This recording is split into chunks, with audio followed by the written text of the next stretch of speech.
Queridos irmãos, é com muita alegria que estou aqui convosco para vivermos juntos essa Léxio nesse dia 4 de abril, nesse início de semana em que nos aproximamos da Páscoa, né? Já estamos na 5ª semana da Quaresma, então é o momento de fazermos os últimos atos de conversão, os últimos atos de voltarmos para Jesus de todo o coração. E nós hoje, no livro de vida, estamos meditando o número 127, que vai nos falar da formação permanente. Precisamos de nos deixar formar e formar sempre, e formar cada vez mais profundamente. São João Paulo II, na sua encíclica sobre a vida consagrada, recomenda que cada comunidade defina um programa de formação permanente. Na sua exortação apostólica Vita Consacrata, número 69, o Papa diz assim: um projeto de formação permanente cujo objetivo primário seja o de acompanhar cada pessoa consagrada com um programa aberto à existência inteira. Ninguém se pode eximir de se aplicar ao próprio crescimento humano e religioso, tal como ninguém pode presumir de si mesmo, gerindo a própria vida com autossuficiência. Nenhuma fase da vida se pode considerar tão segura e fervorosa que exclua a conveniência de cuidados específicos para garantir a perseverança na fidelidade, tal como não existe idade que chegue a ver consumada a maturação da pessoa. Ser vigilante na formação de cada comunitário é o trabalho de cada formador. Não esqueçamos que o Senhor nos forma e nos educa durante a caminhada, através das circunstâncias da vida, das relações, situações e descobertas que Ele permite que vivamos dia após dia com Ele. Por fim, o formador pode aconselhar um livro ou uma formação para iluminar ou trazer uma ajuda particular em relação à vocação específica da comunidade. As formações específicas são importantes e deverão ser discernidas em relação com os carismas e os chamados apostólicos de cada um. É sempre necessário conservar um espírito de humildade e de simplicidade fraterna, a fim de pôr a serviço da missão apostólica e da caridade os conhecimentos adquiridos para não cair nas armadilhas dos especialistas. Podemos aplicar o conselho de São João Paulo II aos futuros padres e aos engajados definitivos da nossa comunidade. Pastores da Vobis, São João Paulo II, vai nos dizer assim: a formação permanente é uma continuação da do seminário. O seu fim não pode ser uma pura atitude, por assim dizer, profissional, obtida com a aprendizagem de algumas técnicas pastorais novas. Deve ser, antes, o manter vivo um geral e integral processo de contínuo amadurecimento, mediante o aprofundamento quer de alguma das dimensões da formação humana, espiritual, intelectual e pastoral, quer da sua íntima e viva conexão específica a partir da caridade. Por fim, os responsáveis da comunidade devem vigiar em pedir ajuda de intervenientes exteriores para dar a formação que foi programada. Estes deverão ser discernidos como autênticos homens e mulheres de Deus, particularmente doados ao amor e ao serviço do Senhor, da Igreja e dos pobres. Aqueles que ensinam de modo particular devem lembrar-se que o seu ensino deve abrir e comunicar a inteligência da fé, fundamentalmente em nome do Senhor e da Igreja. Levem isto em conta os superiores maiores nas escolhas dos ensinos. Mais do que outros compromissos pastorais, saibam privilegiar a preparação das novas gerações, dando-lhes os melhores ensinos e formadores.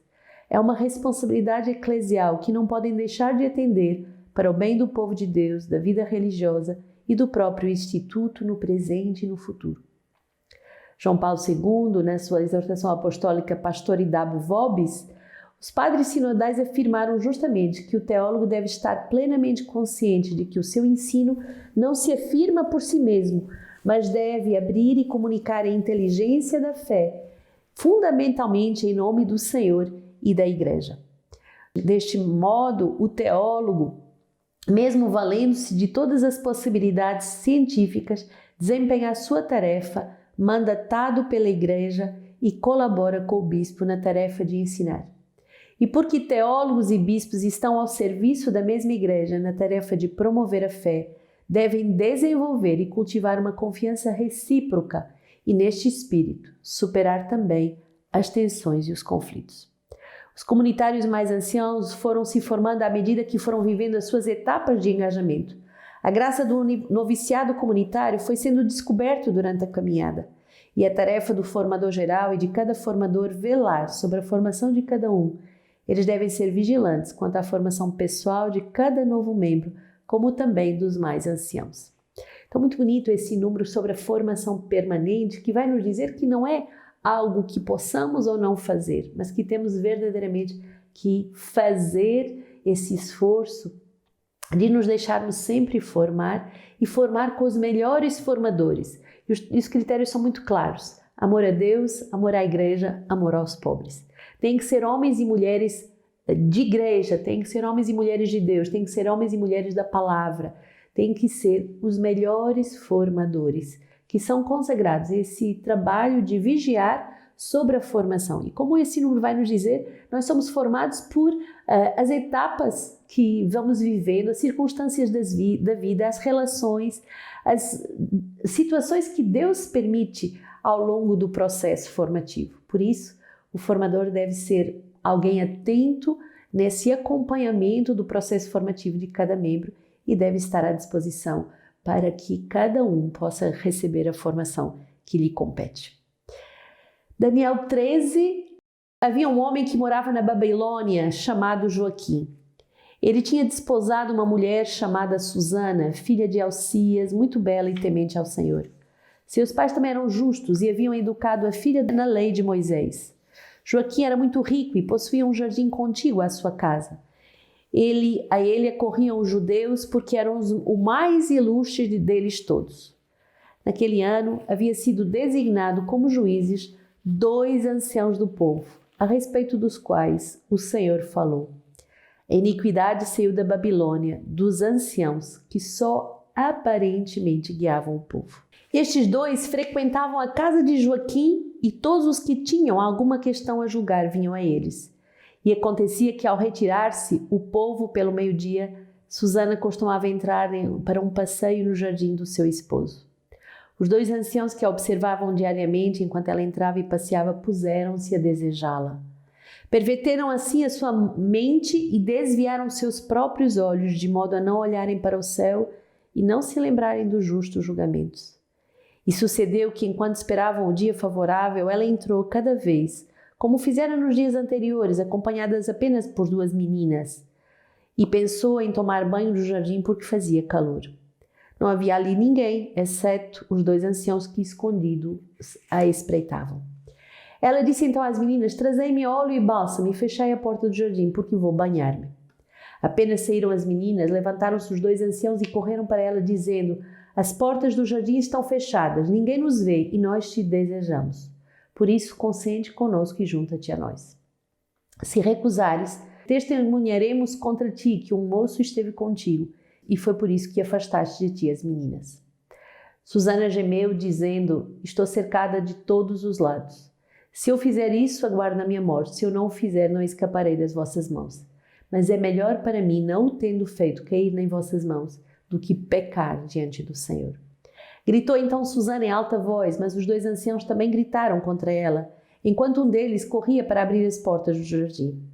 Ao ouvirem a gritaria no jardim, os familiares precipitaram-se pela porta lateral para ver o que acontecera com ela. Quando, porém, os anciãos deram a sua versão dos fatos, os empregados sentiram-se profundamente envergonhados, porque jamais se dissera algo semelhante a respeito de Susana. No dia seguinte, ao reunir-se o povo na casa de Joaquim, seu marido viera também, os 2 anciãos cheios de iníquo propósito contra Susana, pretendendo condená-la à morte. E assim falara também diante do povo: mandai chamar Susana, filha de Elcias, que é a mulher de Joaquim. Chamaram-na, pois, e ela compareceu. Vieram também os seus pais, seus filhos e todos os seus parentes. Entretanto, choravam os que estavam com ela, e todos os haviam. Então, levantando-se no meio do povo, os 2 anciãos impuseram-lhe as mãos sobre a cabeça. Ela, chorando, olhava para o céu, porque o seu coração tinha confiança no Senhor. Falaram então os anciãos: enquanto passeávamos sozinhos no jardim, esta mulher entrou com 2 servas. Depois fechou as portas do jardim e despediu as servas. Nesse momento aproximou-se dela um jovem que estava oculto e do qual deitou-se com ela. Nós que estávamos no canto do jardim, ao vermos a iniquidade, corremos sobre eles, chegando a vê-los juntos. Quanto a ele, não conseguimos agarrá-lo, porque era mais forte do que nós, e, tendo aberto as portas, saltou para fora. A ela, porém, agarramos e perguntámos quem era o jovem, mas não quis dizê-lo para nós. Disto somos testemunhas. A assembleia creu neles, pois eram anciãos do povo e juízes, e julgaram-na ré de morte.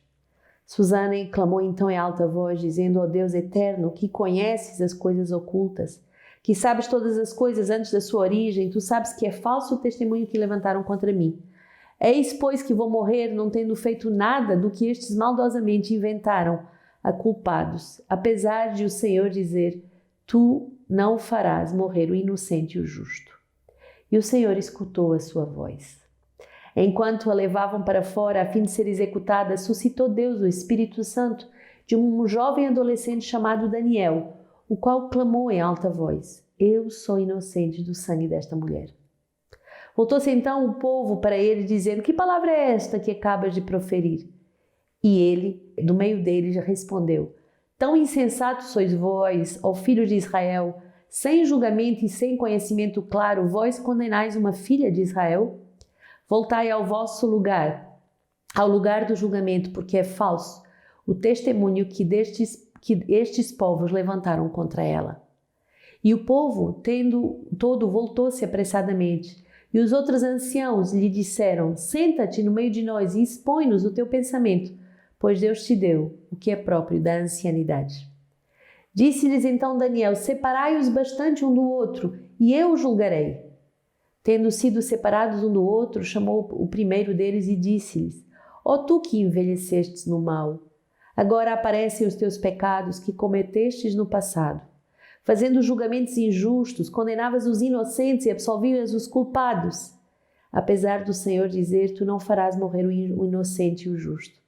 Agora, pois, se é que vistes, diz-me, debaixo de que árvore os viste entretando-se juntos? E ele respondeu: debaixo de um lentisco.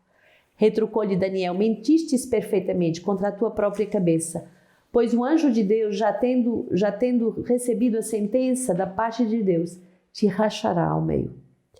Mandando sair este, ordenou que trouxessem o outro, e disse-lhe: raça de Canaã e não de Judá, a beleza te extraviou e o desejo perverteu o teu coração. Assim procedias com as filhas de Israel, e por elas, por medo, se entretinham convosco. Mas uma filha de Judá não se submeteu à vossa iniquidade. Agora, pois, diz-me, debaixo de que árvore os surpreendeste entretendo-se juntos? E ele respondeu: debaixo de um carvalho. Retrucou-lhe Daniel: mentistes perfeitamente, tu também, contra a tua própria cabeça. Pois o anjo de Deus está esperando com a espada na mão para te cortar pelo meio, a fim de acabar convosco. E então a assembleia inteira prorrompeu num clamor em alta voz, bendizendo ao Senhor Deus, que salva os que nele esperam. E levantaram-se contra os dois anciãos, porque Daniel, por sua própria boca, os havia convencido do falso testemunho. E fizera contra eles da maneira como haviam maquinado perversamente contra o próximo, agindo segundo a lei de Moisés. Mataram-nos, portanto, e assim foi poupado o sangue da inocente naquele dia. Muito impressionante essa palavra de Susana com esses dois anciãos, que justamente deveriam ser os formadores de consciência, aqueles que vigiavam sobre a justiça e o direito, aqueles que davam testemunho de sabedoria e, ao contrário, usaram da sua autoridade para abusar do seu poder e tentar corromper, violar esta jovem. Susana é modelo da coragem de ser firme diante do Senhor, a coragem de não temer e não ceder às opressões do mal. E Daniel, esse jovem que justamente, apesar de não ser ancião na idade, tinha o espírito de ancianidade, quer dizer, ele recebera do Espírito Santo esse dom de formar, esse dom de poder formar. E nesse número que tratávamos da formação permanente, vemos como um acontecimento tão terrível pode ser um acontecimento extremamente formador para as consciências. Salmo 22, o Senhor é meu pastor, nada me falta. Em verde pastagem me faz repousar, para as águas tranquilas me conduz e restaura minhas forças. Ele me guia por caminhos justos por causa do seu nome. Ainda que eu caminhe por um vale tenebroso, nenhum mal temerei, pois está junto a mim. Teu bastão e teu cajado me deixam tranquilo. Diante de mim preparas uma mesa à frente dos meus opressores. Unges a minha cabeça com óleo e a minha taça transborda. Sim, felicidade e amor me seguirão todos os dias da minha vida. Minha morada é a casa do Senhor, por dias sem fim. E é João 8, 12 a 20. De novo Jesus lhes falava, eu sou a luz do mundo. Quem me segue não andará nas trevas, mas terá a luz da vida. Disseram-lhe os fariseus, tu dás testemunho de ti mesmo, mas o teu testemunho não é válido. E Jesus respondeu-lhes, embora eu dê testemunho de mim mesmo, o meu testemunho é válido, porque sei de onde venho e para onde vou. Mas vós não sabeis de onde venho nem para onde vou. Vós julgais conforme a carne, mas eu a ninguém julgo. E se eu julgo, porém o meu julgamento é verdadeiro, porque eu não estou só, mas comigo está o Pai que me enviou. E está escrito na vossa lei que o testemunho de duas pessoas é válido. Eu dou testemunho de mim mesmo, e o Pai que me enviou também dá testemunho de mim. Então diziam-lhe, onde está o teu pai? E Jesus respondeu, não conheceis nem a mim nem a meu pai. Se me conhecesses, conhecerias também meu pai. Estas palavras ele proferiu no tesouro, ensinando no templo. E ninguém o prendeu, porque a sua hora ainda não havia chegado. Muito forte esse testemunho de Jesus, que justamente faz apelo a essa lei dos judeus, que duas testemunhas eram válidas quando testemunhavam as duas no mesmo sentido, mas aí ele diz, o meu testemunho é válido porque eu estou em unidade com o Pai. Jesus, o verdadeiro formador, ele vai dizer a verdade. Ele vai dizer a verdade como essa luz que vem iluminar os homens. Não uma verdade que acusa, não uma verdade que condena, mas uma verdade que ilumina e que nos convida à conversão. Hoje celebramos Santo Isidório, que nasceu no ano de 560 em Sevilha, numa família muito cristã. E era o mais novo de 4 irmãos, seu pai, prefeito de Cartagena, e comandava a cidade dentro dos mais disciplinados preceitos católicos. A sua mãe, Teodora, educou seus filhos com as regras do cristianismo. E Isidoro começou então a estudar a religião desde muito pequeno, mas tinha muitas dificuldades de aprendizagem, chegando mesmo a preocupar a sua família e os seus professores. Pode ser um santo padroeiro para aqueles que têm dificuldade de estudar. Mas devagar foi superando as dificuldades, formando-se em Sevilha, para além do latim, aprendeu grego e hebraico. Tornou-se arcebispo de Sevilha, organizando núcleos escolares nas casas religiosas, que são considerados os embriões dos atuais seminários. Imaginem, uma pessoa que era pobre, que dificuldades de aprendizagem, mas que o Senhor vai se servir dele para dar origem o início, às sementinhas dos seminários. Sua influência cultural foi muito grande, era possuidor de uma das maiores e mais abastecidas bibliotecas e levou, com o seu exemplo, muitas pessoas a se consagrar ao estudo e às boas leituras. E deixou uma obra escrita sobre cultura, filosofia e teologia, considerada a mais valorosa do século VII. A sua obra parece uma verdadeira enciclopédia. Comentou a Bíblia, a filosofia, a história, o direito e as línguas. E por seus profundos conhecimentos, ele vai presidir ao Concílio de Sevilha e ao 4º Concílio de Toledo, e por isso foi chamado Pai dos Concílios, Mestre da Igreja. Isidoro era tão dedicado à caridade que a sua casa era cheia de mendigos e de necessitados. E esse grande santo vai morrer em 636 e o Papa Bento XIV proclama ele Santo Isidório de Sevilha, doutor da Igreja. Ele é também um dos padroeiros da internet. Então, bonito ver esse homem que humanamente tinha dificuldades, mas que se tornou o homem da sabedoria, o grande formador, aquele que amava os pobres, que era homem da palavra, que era homem da igreja. Hoje, uma palavra de Santo Isidoro, justamente, a oração nos purifica, a leitura nos instrui. Pratiquemos uma e a outra, porque ambas são boas. Mas se isso não for possível, é melhor orar do que ler. Que bonito, que impressionante. O Senhor que nos dá essa sabedoria de Santo Isidoro. Que o Senhor nos abençoe através de todo esse dia. Ele que é Pai, Filho e Espírito Santo.